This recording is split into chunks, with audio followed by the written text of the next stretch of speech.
Welcome to Deep Thought. Speculative scenario. No electricity. I'm going to have a little bit of fun this week. I ain't going to give you that real calm voice. Well, maybe at points. But let's have some fun this week. Because, the Deep Thought channel, this ain't about some philosophy promoting. Y'all know I do a lot of stuff here, like stream of consciousness. But this is mostly about getting you to think, period. And whatever conclusions you come through from your thought process, that's what you need to follow. But I was thinking about it. No electricity. Now, if y'all remember, there was a show that came on. It came on in fall of 2012 on NBC. It was called Revolution. And the premise of the show was there was something that happened, a major technical thing that happened, and all the electricity in the world went out, including batteries. Like nothing could hold electricity. And because of that, now the event happened, and then they fast forward to 15 years later, and the whole world changed as a result. Now, at the center of the story was really the family that was kind of responsible for it. But in the United States, the United States government fell, and then, militias and independent republics arose.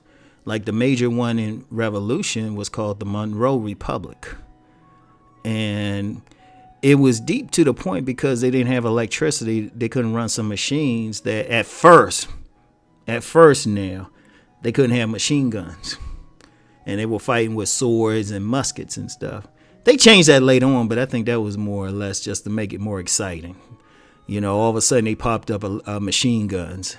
But at first the story was because the bullets were running out and they didn't have a way to make more bullets or as easily. They had to do other things. But I was thinking about that, though. What if that scenario actually happened? Like all the power went out. All the power went out. And because if you think about our culture now, it's totally based on electronics and technology and everything. In fact, you have millionaires being created based on technology, not because of any work that they're doing or they lead in any industry like we might have had maybe in the 1800s. Well, very few industries. But, somebody with a good laptop and good Wi-Fi connection can make money. Hell, that's how I make money. So it's like you have a different type of elite. So, and even then, businesses, schools used to really be set up so they would make good factory workers. But now you have to look, the schools have to be changed up, and so somebody can actually code computer programming. And see, in that type of world, the more intellectual person is king. They get to do much. In fact, even some authors, Charles Murray, the author of the infamous book, The Bell Curve, had talked about that. That was part of the thing that got him in trouble because he talked about the whole concept of a cognitive elite. That mysteriously happened to be mostly white. But he actually has some points if you can take emotional out of it, because it's more about how intelligent you are, or at least intelligent as far as technology, like, whatever the mathematical or logical intelligence you need to actually program some or work with technology. And then in this day and age where more and more things are being automated, including medical work and legal work. Yeah, that last one, and some stuff I might decide to share about myself, but that one's real interesting to me, extremely, on a personal basis. So it's just like, well, wait a minute. Okay, so here's a scenario that actually happens. Now, in the TV series Revolution, they established there was some nanites that quite literally ate electricity, except if they had some special. And now nanites, for people, they're just real tiny robots, microscopic robots who could expand themselves. So they covered the whole world, and Only time you can neutralize them, you had to have some special device that kind of neutralized them and you could have power on. Okay, fine. But however it happens, this is speculation. We don't have to get into the science fiction part of it. But it would change everything overnight. Like one character I wanted to talk about on, he was played by Giancarlo Esposito. He was an interesting guy because one of the ways they did the show was, they show what's going on in the present, but also that flashback scenario. And they do that a lot with TV shows where it's some type of dystopian future to show what they were doing. Now, when we first see him, he's a major in this military thing it was called the Monroe Militia. One of the republics that it was a militia of the Monroe Republic that emerged when the electricity went out. And he was a major. He was like a cold-blooded. He was a badass. He was a badass, cool, calm, and collected. Badass, like straight, like manipulative, Machiavellian. He's kind of a good villain. And I mean, he wasn't the main guy, but you could see he was just the man, kind of ruthless. But they did a flashback. Before the power went out, he was just an insurance adjuster. And a kind of a meek and mild insurance adjuster, in fact, because he was being bullied by his neighbor.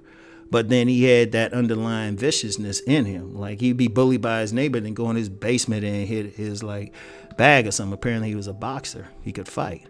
But he was meek and mild otherwise. But then when the power went out, he ended up having to kill his neighbor because his neighbor was trying to get some food. And so we fast forward to this. But, you think about a scenario like that, how would you change? That's the main thing. All of a sudden, you big and bad, you making your money. Like they had one character, I can't remember that character's name. He was a main character too, but he had been a billionaire, a tech billionaire, in fact.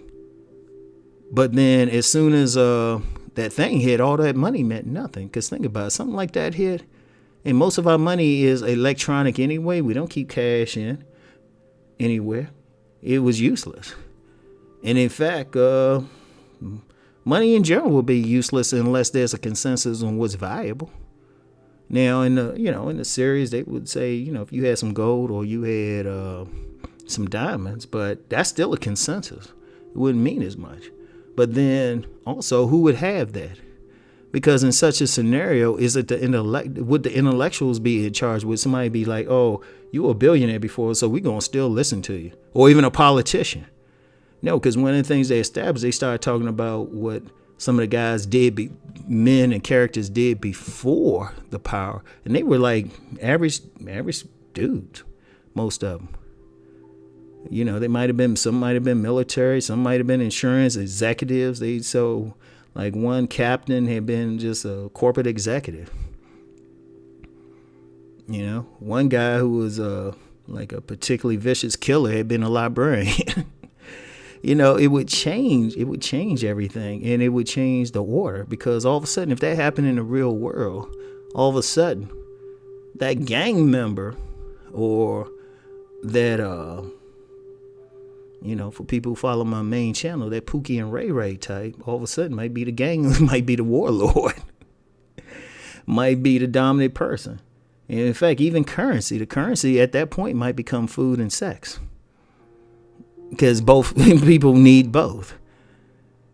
And as of course, there's some people who are aware, tell you sex is what makes the world go round anyway, more important than actual currency. It is a currency. But it was like deep. Like, think about it. Like, when I say speculative scenario, think about what you would do in that situation. It's deeper than just survival, because you're still dealing with other people. Who would be in charge? Would it matter that you went to some MIT or Stanford or Harvard?